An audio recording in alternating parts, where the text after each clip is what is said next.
Folks, we are at a precarious time in many respects in this country right now when it comes to free speech, when it comes to just a cultural moment that seems to be trending in the wrong direction. And a lot of this has to do with how corporations have gone woke. Specifically, woke capital seems to be the root cause of what we're seeing now. I mean, most recently, Gina Carano was fired from Disney. Clearly, they had an axe to grind. They wanted to get rid of her from all the Star Wars projects. But it was but one example, recent example of this expansion of the influence of a woke capital mindset that is almost, if you read our author guest's book, a religious fervor that's driving this. Today, I am so pleased to be joined by the author of a brand new book entitled The Dictatorship of Woke Capital, Stephen R. Soukup, who is the senior commentator, vice president, and publisher of The Political Forum, an independent research provider delivering research and consulting services to the institutional investment community. And he joins me now here on Jimmy at the Crossroads. Stephen, welcome to the program. It's so good to have you. Thank you very much for having me, Jimmy. It's my pleasure. Come on, Jimmy, what you got?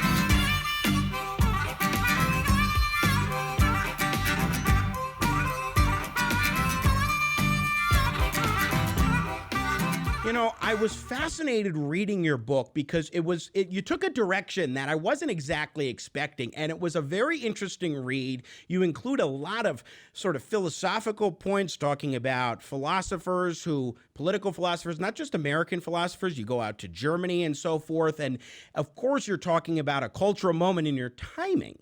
Couldn't have been better. It was as though you knew what was going to happen in the corporate world with Disney, which you have a whole chapter on and talk about in the book. Over the course of the last month, we've seen a lot of things go haywire in that regard. Just tell me, what inspired you to write The Dictatorship of Woke Capital? Well, Jimmy, you're right. The timing of the release of this book is pretty fortuitous. Couldn't have asked for better timing. But that notwithstanding, this is an issue that has been building within capital markets in particular for a long time. I have worked in the financial services industry for 25 years, my entire professional career, at the crossroads between Washington and Wall Street. And about 2 years ago, I became more and more frustrated with the direction that the capital markets were taking, that the direction that some of the large asset management firms were taking, and the direction that a lot of corporate boards and corporate directors were taking. I started my own investigation, and then I spoke with Danhoff, who's since become a good friend, and Justin is the director of the Free Enterprise Project at the National Center for Public Policy Research. And for a long time, Justin has been the only person sort of pushing back against this very aggressive, very politicized campaign to alter the way our capital markets function and thereby to alter the way our economy and our politics function as well. It seems so strange to me that corporations would prioritize something different than what corporations have historically been in terms of the overall goal. I don't mean that corporations haven't been more sensitive in terms of their business models to environmental concerns or to making sure that they are treating their customers properly and so forth. But now it seems that for a lot of these companies, they are subordinating the original goals upon which those companies were based in the beginning. Their foundational goals and objectives, including making a profit for their shareholders and subordinating it to this idea of ESG investing. Talk to us about that. Well, ESG investing, ESG stands for environmental, social, and corporate governance investing. And ESG has been the hottest trend in global investments over the past probably 2 or 3 years. The amount of money pouring into ESG related funds and ESG related debt instruments over the past couple of years has doubled every year, probably for the last 5 years. So it's become an enormous issue. As for how and why and what brought us to this point, where capitalists are pushing hard to the cultural left, um, the philosophical and historical perspective that you mentioned in your introduction are my way of getting into explaining why that is the case and how that happened. Generally speaking, if you say leftism and capitalism in the same sentence, people think you're nuts. The two don't have anything to do with each other. But what I tried to show were the two historical and philosophical streams that have dominated American culture over the last century and have pushed this cultural leftism to replace the old Marxist economic leftism, and have in turn pushed the nation and its cultural institutions way to the left. Once again, we're talking with Stephen Soukup, who's author of this book right here, The Dictatorship of Woke Capital. And in the book, you talk about two different kinds of ESG investors. And I found this fascinating because it's not necessarily that they're all actually woke and true believers with a religious fervor, nor is it that they are necessarily going at it from the perspective of let's make a buck and this is the way to do it, although it may be one or the other. Talk to us about the mindset behind these ESG investors and the two types of approaches or rationales behind this. Well, historically, over the last 10 or 15 years, the people who have been most involved in ESG were small activists, nonprofits, or small activist asset managers who got involved in the ESG movement specifically because they wanted to change the way business functioned, and they wanted to change the way the American system functions more generally. So these are true believers. These are people who are far to the cultural left, who believe that capitalism needs to change in order to survive, and the way it needs to change is to be more democratized and more socially responsible. But over the past 5 years, seeing the success of this movement, we've seen another type of investor get involved, and this isn't a more traditional capitalist investor who said, this is really hot. This is really something that we can get involved in, and if we do, we can do really well by doing good.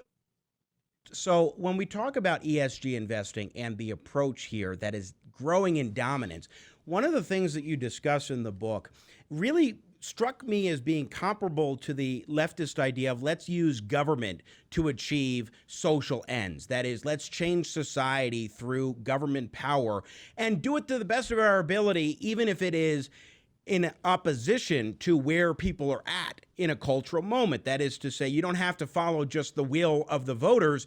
You can do things your own way and try to see how far along you can get. It seems that there's a similar sort of philosophy here, which is this notion that those in these woke capitalist corporations, Stephen, have this sort of self-serving idea that they know better than the average consumer, and therefore they ought to be able to help remold society through their different business practices, through maybe silencing certain types of speech or what have you. And I found that to be basically the leftist ideology of what you can do with government in remolding society moved into a corporate context. Yeah, that's absolutely the case. I start the historical portion of the book in 1876 in Baltimore at Johns Hopkins University, where Richard Ely, who is one of the godfathers of the progressive movement, is a professor working with a PhD student, Woodrow Wilson, another one of the godfathers of the progressive movement. And Wilson, of course, is also the godfather of American public administration. An idea that comes out of the partnership between Ely and Wilson is this idea that the nation needs a professional bureaucratic class, administrative class, to manage the function of government, separated and insulated from the voters, separated and insulated from the democratic process, because the voters are simply not sophisticated, not smart enough, not well trained enough to understand what needs to be done. And this is a trend that has persisted on the political left ever since. For a long time, this was, when Wilson became president, this was something that he pushed. This became an issue in the education of administrators in this country. When it became clear that the bureaucracy was not the panacea that Wilson et al. Hoped for, they moved on to other institutions. They spent probably most of the last 50 years trying to use the courts to achieve these post-democratic or anti-democratic ends. And slowly over the past couple of decades, that's become less and less effective for them. And so now they found another avenue to push their beliefs, which they're absolutely positively convinced are the proper beliefs and the only way to save the world, to make this a better place. They absolutely believe that, and now they're using business to achieve that end. Whether they're using business or going the judicial route that you've observed, and clearly that's been the case for decades now, or going back to the idea of the bureaucracy, which in many respects still is in place. Like that objective has not gone away. It's just that they've moved on, kept moving on, as you're saying, down the progression towards what's the next method that we can be most effective at this point, because those previous methods weren't working as well as we thought they might. But there's such an arrogance to this idea that we, the elite institutions, in this case, the woke capitalists, know better.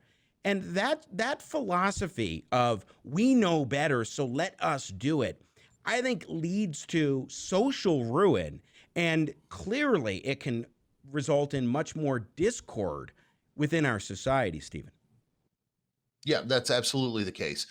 You look, just over the past year, the anti-Trump COVID mantra was listen to the science, follow the science, listen to the experts. It turns out that the experts are telling us that we need to stay home. We can't celebrate our holidays, but are driving up to New Jersey to celebrate Thanksgiving with their family. Or, it's Anthony Fauci telling us we don't need masks. We do need masks. Maybe we'll need 2 masks. This is the failure, the collapse of expertise in this country. And, this is definitely a big part of being is this insistence on deferring to the experts, and then the experts turning out not to be so expert after all. Once again, we're talking with Stephen Soukup, author of this book, The Dictatorship of Woke Capital. And notice that logo image. If you try to figure out what it is, hopefully you'll succeed. You've got the Mickey Mouse ears, you've got the Apple look, like Apple products, and you've got Amazon. Let's talk about these 3 companies for a moment, Stephen, because I think you've identified the hot button ones, and clearly Disney's been in the hot seat and getting a lot of attention over the past few weeks, particularly due to the firing of Gina Carano from the Star Wars series. What is it that really gets you to think, these are the 3 companies we need to identify? Is it their size and their influence? Is there something about their approach to ESG investing that really comes at you as being significant? Talk to us about that. Well, I started with Apple. Apple is not just the largest corporation in the world. It's the largest corporation the world has ever known. And it also presents the face of the ESG movement. At home, Tim Cook, the CEO of Apple, is a very aggressive, very unapologetic social justice warrior.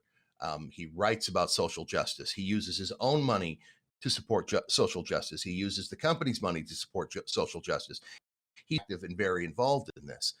Additionally, Apple is one of the environmentalists' darling companies. It is a company that professes to be net carbon neutral. It is environmentally friendly. It supports environmental causes.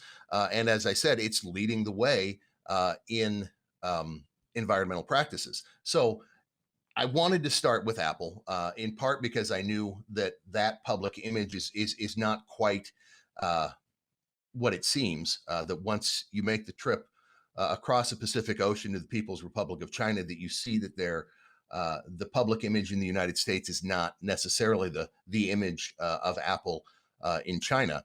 But when I started digging into Apple, I discovered that you can hardly talk about Apple without talking about Disney. And a big part of the reason for that is that Disney and Apple are very, very connected companies. For the longest time, for most of the last decade, Bob Iger, the CEO of Disney, sat on the board of directors of Apple, has said explicitly that if expected that the two would be company, for that same period of time that he sat on Apple's board of directors, the single largest shareholder of Disney stock was a woman named Laurene Powell Jobs, who is, of course, Steve Jobs' widow.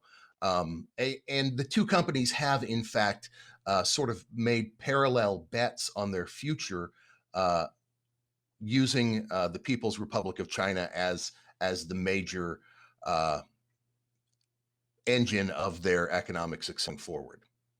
Yeah, there's no doubt about it that they have been making these advancements in some ways, making movies like the way that they approached Mulan in Disney's case is one example. Right. Clearly shows that they have China in mind. And increasingly, Hollywood in general has gone in that direction of let's make sure that China likes what we were producing, will share their movies, allow us to showcase the films and sell tickets so people can watch them in their country and so forth. I mean, I'm a big Star Wars fan, and we mentioned I mentioned Gina Carano before, Right. and they actually shrunk down the character of Finn on one of the Star Wars promotional posters because he's a black character. And that shows that Disney is, it seems, at times woke when they need to be or feel they should be, and decide to abandon the wokeness when it benefits them more, say in China. Right. Yeah, absolutely. If you watched the Doctor Strange movie and wondered how the Ancient One, who in the comic book is an ancient Tibetan monk, suddenly turned out to be a middle-aged English woman, that is in part, or I mean, that it's entirely the influence of the People's Republic of China on Disney's decision making. They said, if you put a Tibetan in this movie as a sympathetic character, it is not going to air in China. And so Disney made what was the wise economic move and said, okay, fine, we won't. But that's clearly capitulation to a very, unpleasant is an understatement, government in Beijing. Yeah, understatement for sure. Let's talk about Amazon for a moment. What strikes you most about that company? Well, obviously, you saw. We mentioned that Disney has had its problems recently, but Amazon as well has had its problems. Right. Amazon Web Services decided that Parler no longer deserved to be a company, no longer deserved to have a web presence, and Amazon Web Services controls, somewhere between 80 and 90% of the internet. So, on their decision, Parler disappeared. The interesting thing about Amazon is that it too presents this face of corporate wokeness and corporate social responsibility.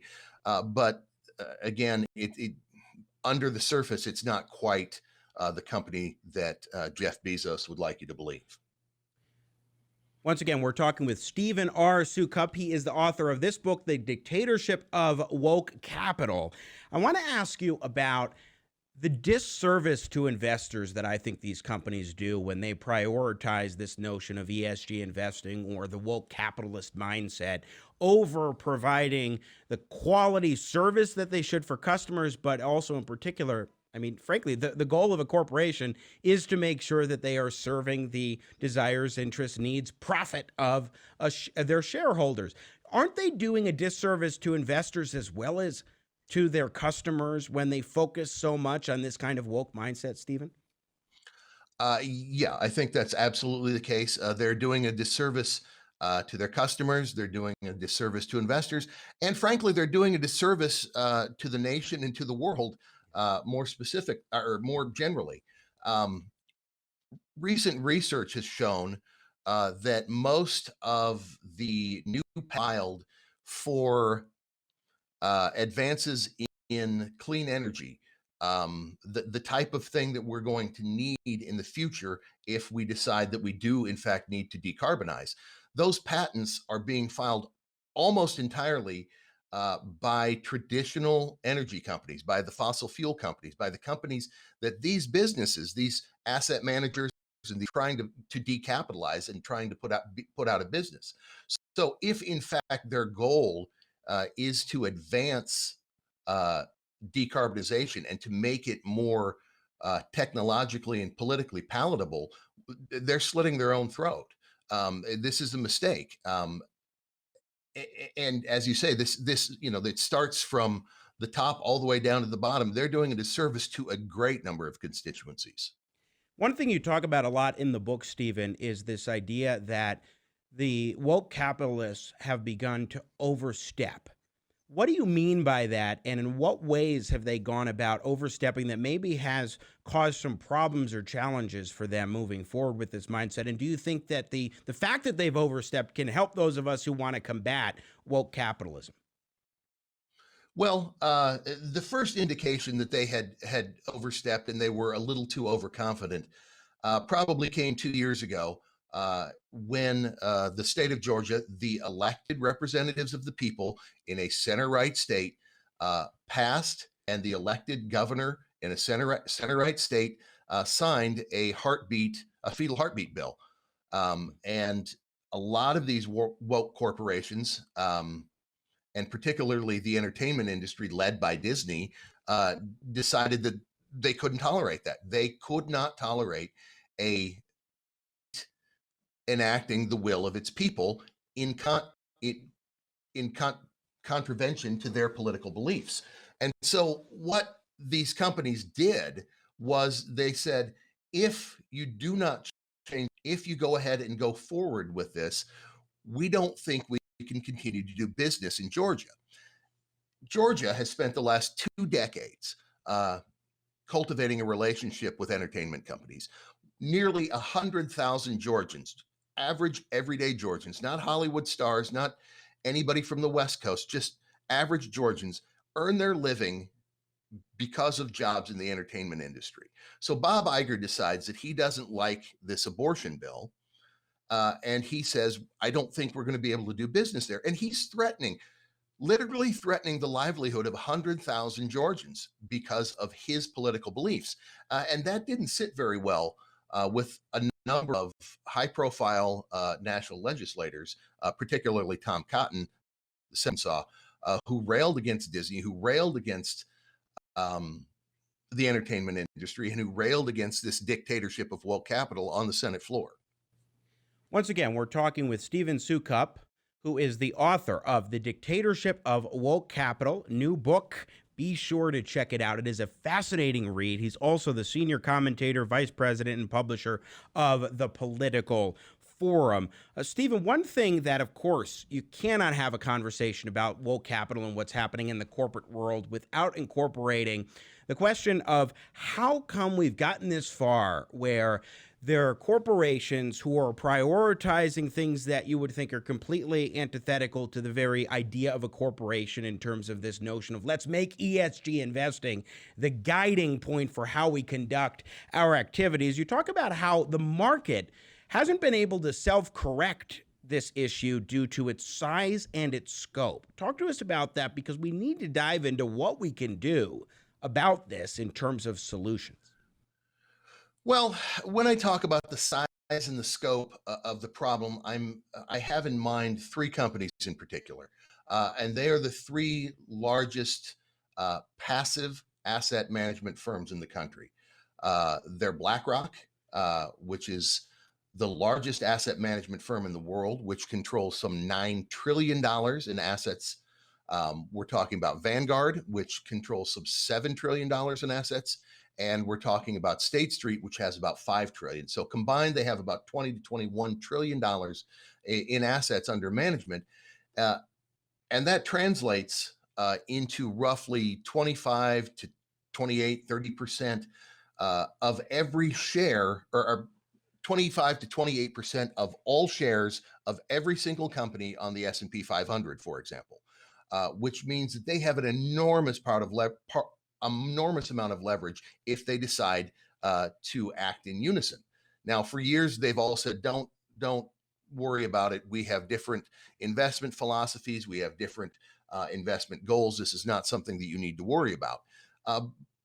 But over the past couple of years, and starting with Larry Fink's letter to clients and CEOs in 2020, all three of these companies have declared that their primary investment direct is sustainability. So now all three of them are pushing for all companies up and down every index, all publicly traded firms, to focus their energies on decarbonizing and on reporting their efforts on decarbonization to the asset managers so that they will be able to tell who's doing what and in what context.